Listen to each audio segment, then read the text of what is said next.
everyone and welcome back to Brush and Bubbles. Today we are going to paint together a landscape autumn scene. So this is going to be so fun. You can go wild with your colours like normal, you can change them up, you can do anything you like, and I'm going to be breaking it down here on my canvas step by step so you can follow along from the comfort of your own homes. So before we jump into the painting, I'm just going to talk you through what you'll need to create the painting at home. Start by covering up your table with some tablecloth or old newspaper. You'll need a canvas. I've got an 8x10 size canvas here and I will be painting in portrait. I'll be using two size brushes, a medium square shaped one and then a smaller pointy one. You'll also need some kitchen towel to dab your brushes on, a pot or a glass of water, palettes to put all of your paints in, and your acrylic paints. Once we get started with the painting, I'll be showing you which paints I've got in my palette. But like I mentioned, please feel free to change up your colours. You can actually do anything you want with this. We're going to be going for sort of hills in the background. So if you want to, you could go multicoloured with your hills. You can go quite bright and rainbow shades if you want to. So please feel free to go rogue with your own painting. I'm going to be going for more blue hues for my painting and then having the orange and yellow leaves on the top just because I like the contrast of those colours. So set yourselves up, make sure you're nice and comfortable and relaxed, and then we'll jump into our autumn painting. In my paint palette, I've got white, blue, a dark shade of green, some purple, red, yellow, orange, and a small amount of black. Before we start our painting, we just want to map out where our hills in the background are going to go. So what we're going to do is mix up a really light colour. So whichever colour you're going to go for your hills, I would mix up a really pastel version of it. So for me, I'm going to go for different blue kind of hues with my background. So I'm just going to start by mixing up a really light shade of blue. So I'm picking up my small brush, just dipping it in the water to loosen up the bristles, little dab on the kitchen towel, and then moving over to my paint palette, I'm just going to pick up a little bit of white, and then I'm just going to add a small amount of blue to it and give it a really good mix. As soon as you're happy with your light shade, we're now going to start drawing with this colour on our canvas.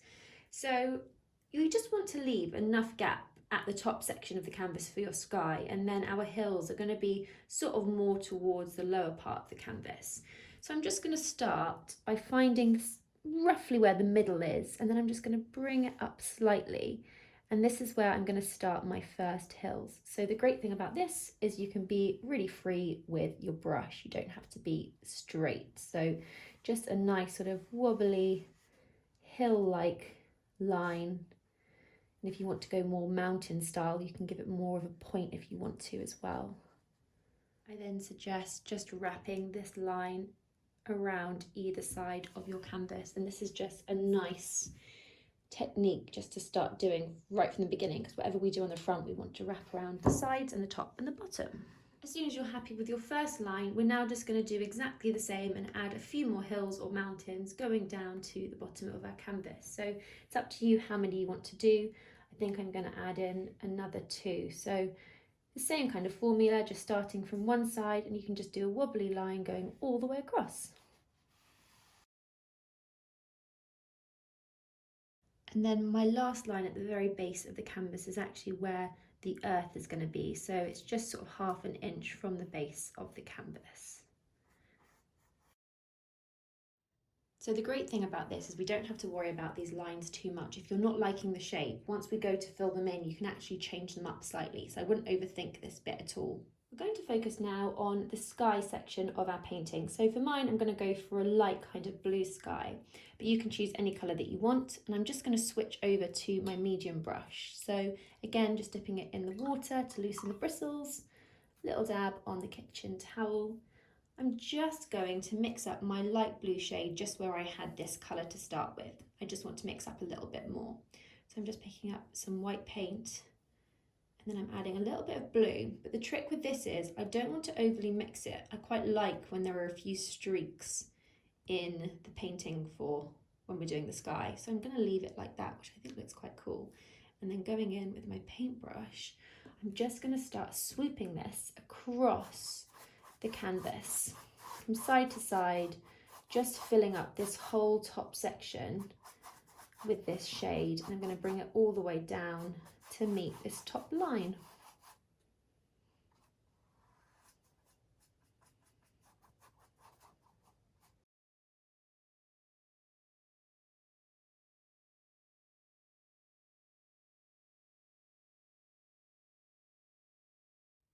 So as you can see, I've left my sky quite streaky, so I've got a couple of lighter shades in there and then a couple more of the blue hues in there as well. I'm now just going to wash off my medium brush.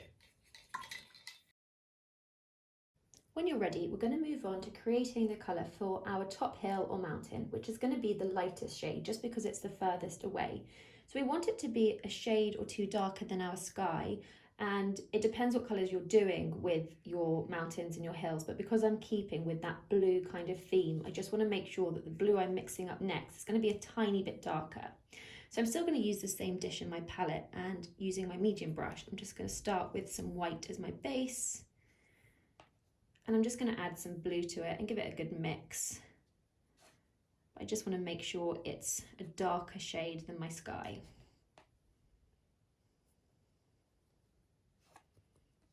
I also suggest just adding a drop of water into this mixture and stirring it in just to keep the paint nice and fluid. And then whenever you're ready, you can just go ahead and fill in this top hill. So what I like to do actually is start towards the base of it, just so I can allow more time for the sky to dry. And because I'm using a square brush, I'm simply pushing the bristles of the brush down onto the canvas and dragging it along. And it gives you that nice kind of crisp, even line with the edge of the brush. So have a little experiment with how you're applying your paint to your canvas and see if you like sort of fanning out the bristles just to help you create that nice crisp line. And then don't forget to do the sides as well as you go.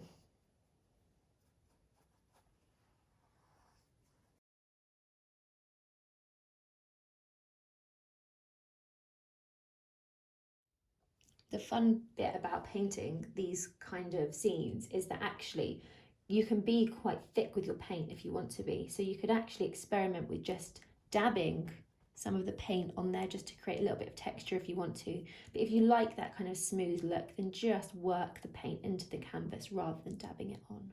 As soon as you feel like your sky is dry enough, you can then just pick up some more of the same colour and we can just start slowly filling in this gap. Again, I just like to push the bristles of my brush down and fan it out and almost use quite a jagged movement with my hand to create that kind of look for the top of my mountain or hill, just so it doesn't look too neat and straight. So have a little experiment with your own painting and see what's working for you and what you like the look of.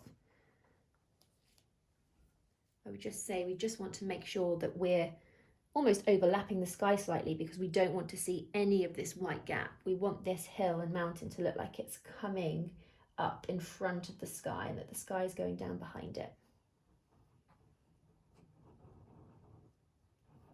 We're going to move on now to mixing up the colour for our next hill. So I think I'm going to go for more of a turquoise colour. So I'm going to keep the same shade as I had for my first hill as the base. And if you need to mix up some more of this, you can just do that now. But I'm just going to start adding a little bit of this darker green shade to it. And I'm just going to mix it in until I'm happy with the colour. Remember that you can use any colours that you want. If you're going for multicolour, you might just want to switch up the shade completely. As soon as you're happy with your shade, we're just going to fill in our next hill in exactly the same way that we did before. So maybe starting at the base and then leaving that little gap until our first hill dries, and then we're going to be overlapping this shade with the first shade.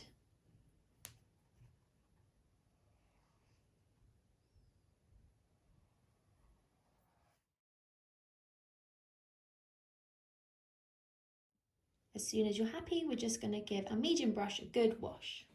We're now going to move on to mixing up the shade for our last hill. So for this I want to go for more of a deeper blue. So I'm going to start by picking up a large amount of blue and just moving it over to a different dish in my palette. And then I'm just going to add a tiny little bit of purple to it just to darken it up slightly, and I'm going to give it a good mix and see what I come out with. You can also just test your colour just by dashing it on the side of your palette as well. So I'm quite happy with that. I think I'm just going to add a tiny little bit more purple to it as well. As soon as you're happy with your shade, we can go ahead and fill in that last hill in exactly the same way again.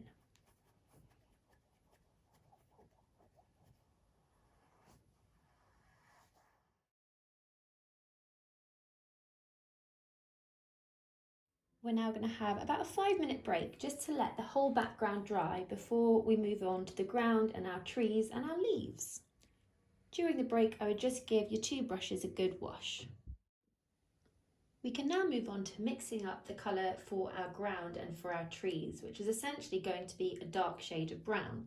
So for this, we just want to mix this up now. So using my medium brush, I'm just going to mix up a sort of reddy orange shade. So I'm going to pick up some red, move it over to a spare bit of my palette, and then I'm just going to pick up some yellow and some orange, and I'm going to give it a really good mix. Now what we want to do to this sort of red-orange shade is just darken it up. So we want to add a little bit of black, and for this I would recommend picking up your smaller brush just so you can control how much black you're adding into this mixture, because obviously black goes quite a long way. So I'm only picking up a little bit, dashing it next to my colour, and then going back to my medium brush, I'm just going to start working it in just gradually. As you can see, it kind of a little bit goes a long way basically.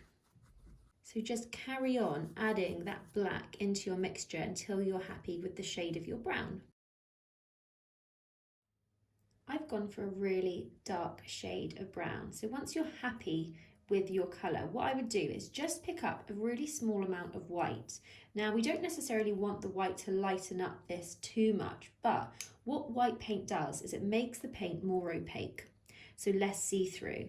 So when it comes to painting on our trees, the fact that it's got a little bit of white in there will just help the trees look slightly more solid.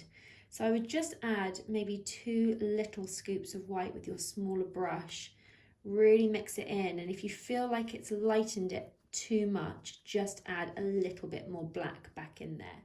So I'm going to start with my medium brush, and I'm just going to focus this colour at the very bottom where we've left a gap. And again, we just want to do the same sort of thing that we did with the hills. We just want to apply this and then overlap that bottom hill slightly with this brown shade.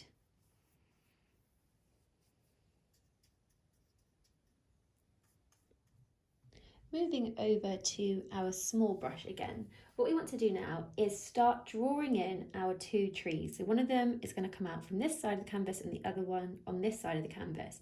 Now I know that this is the really scary bit because you've just created this lovely background and now we're essentially going to draw 2 dark brown lines over your painting, but trust me, it all comes together at the end. So what I would do with your small brush is just add 2 drops of water into your brown and give it a good mix. The next tip I have for you, which is a really important one when it comes to painting in details, is we need to prepare our brush because we want to make sure that we haven't got too much paint on there so that we can have more control with what we're painting. So what I tend to do is pick up a whole load of paint on that brush, find a spare bit of my palette, or you can use a different plate if you want to, or a spare bit of paper. Just push the bristles of the brush down onto your palette, twist the handle of your brush and almost drag it along so it leaves a little trail of paint, still twisting the handle. And as you can see, this brings the brush to a lovely point, which makes it a lot easier to paint in details, which will be really helpful when we come to doing our branches. So when you're ready and you've prepared your brush, we're now just going to draw in our first tree. So this is going to start from the base of our painting, and we're just going to do a line going all the way up. And it doesn't matter if this isn't neat or straight, we actually want it to have a little bit of a wobble in there. So just make sure that you're being quite free with your brush strokes and your hand movements.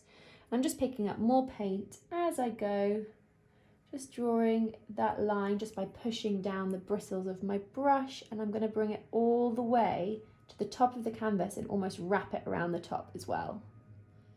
We're now going to do exactly the same thing on the other side. And then whenever you're ready, we're just going to go in and just thicken out the base of the tree. So I'm just going to very carefully go over the line I've already done, but I'm just going to make it slightly wider at the base just before it hits the ground on either side. This is your chance to amend your trees if you want to make them slightly thicker, but I would say try and keep them as thin as possible because we are going to be adding all of our branches out from them. What we can now start to do is paint in our branches. So again, I would just add a drop or two of water into your paint and give it a good mix, just because it helps keep the paint nice and fluid. And then moving over to your trunks, what we want to do is we just want to start from the trunk itself. And just very carefully, you might want to start higher up just to start with so you can see, is just do little sort of wiggly lines and then sort of lift off the brush as you get to the ends, just so that they get nice and thin towards the ends of each branch. And then what you can do from them is maybe do another one that's slightly shorter and smaller, and then maybe one coming down there. And anytime you sort of meet the edge of the canvas, you can just sort of wrap it around slightly. We want these to come out from either side of the tree. Again, don't be too neat with this. And I'm actually just pushing down very, very lightly, just so that the very end of my brush is touching the canvas, just so I can get that nice thin line. And remember as well, if you want to, you could always prepare your brush by twisting it on the palette beforehand, just to get rid of any excess paint. I would then just say add as many branches as you like, really. We're going to have loads of leaves coming off them, so we want enough so that this whole section can be full of leaves. So just start adding them in wherever you want to.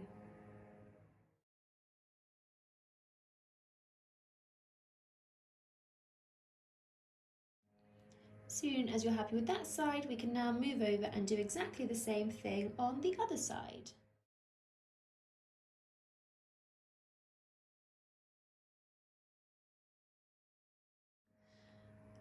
And if you want to, once you've got the hang of the branches, you can just go back in and really, really carefully, just by using the very end of your brush, maybe just add a few really thin branches coming off some of these ones, just tiny little ones like that. And I've actually just almost made a canopy with these two, just so that we can have the leaves coming off the top, and it sort of creates a nice arch, which is often what you get in nature when you see all these trees and these kind of landscapes. So just go back into painting if you want to, and just add a couple more of these really thin twigs coming off some of your branches.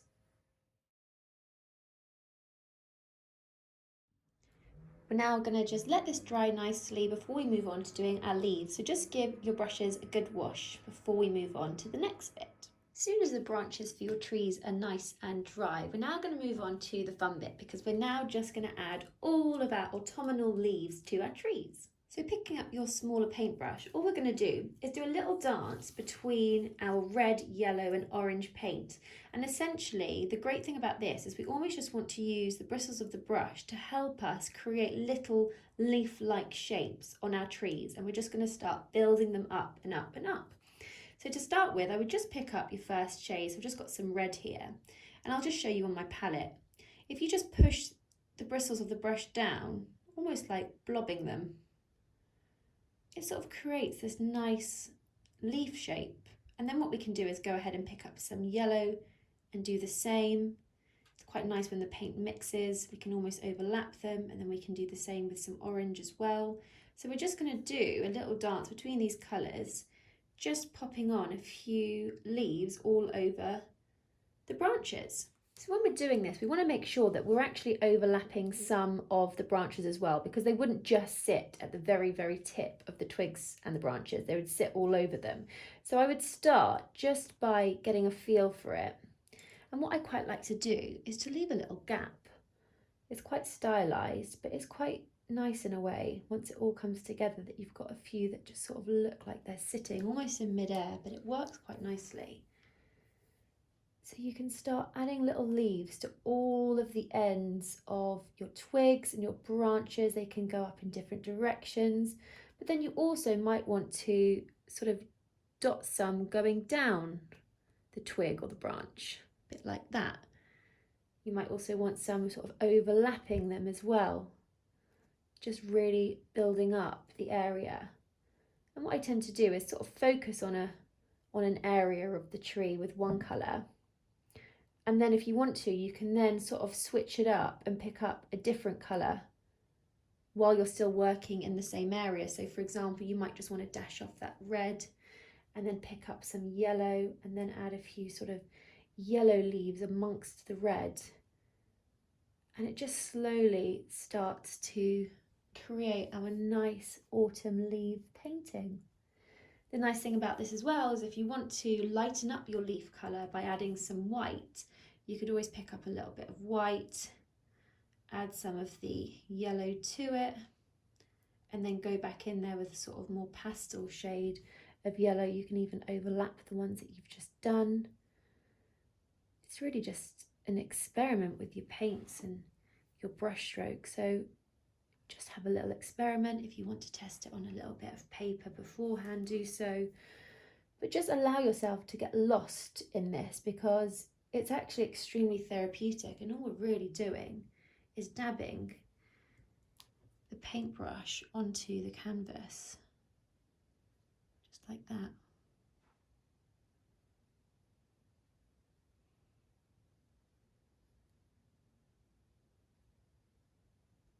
We're just going to slowly start building it up, and you might even have a few sort of sitting in front of the tree. So just have a little play around, moving from your different colours, just filling in all of the branches, and then as soon as you've done this tree, you can move over to this tree. I would say don't go too overboard to start with, because you can always have a little step back and decide if you want to add any more. So just sort of fill up all of the areas that need filling, step back, and then go in with some more details, and you can finesse it as well.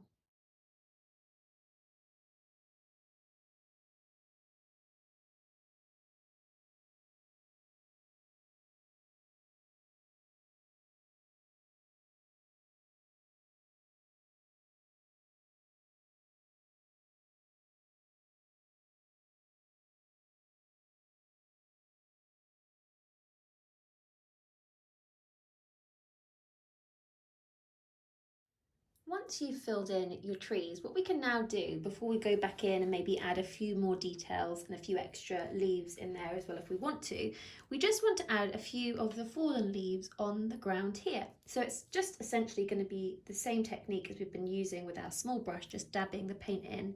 But we just want to start adding little dashes to symbolise these leaves along the ground. So they might be a little bit more just around where the foot of the tree is, and then just a few scattered along the middle. We just want to start adding those in now, using all of our different colours that we've used for our trees.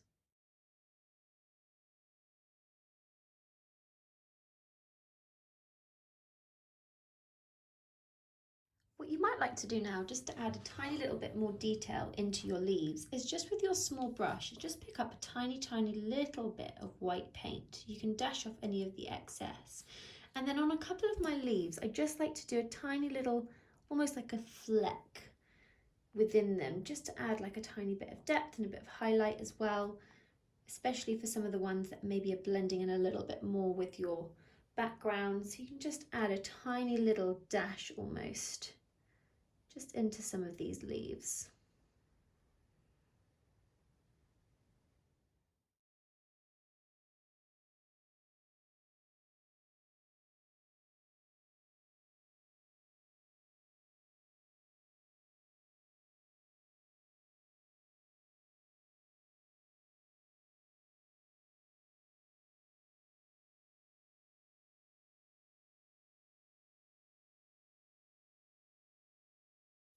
As soon as you've added in all of the leaves that you want to your landscape, you have then completed your autumnal masterpiece. Thank you all so much for joining us today. If you liked this video, then don't forget to give us a little thumbs up. Thanks everyone, lots of love, bye!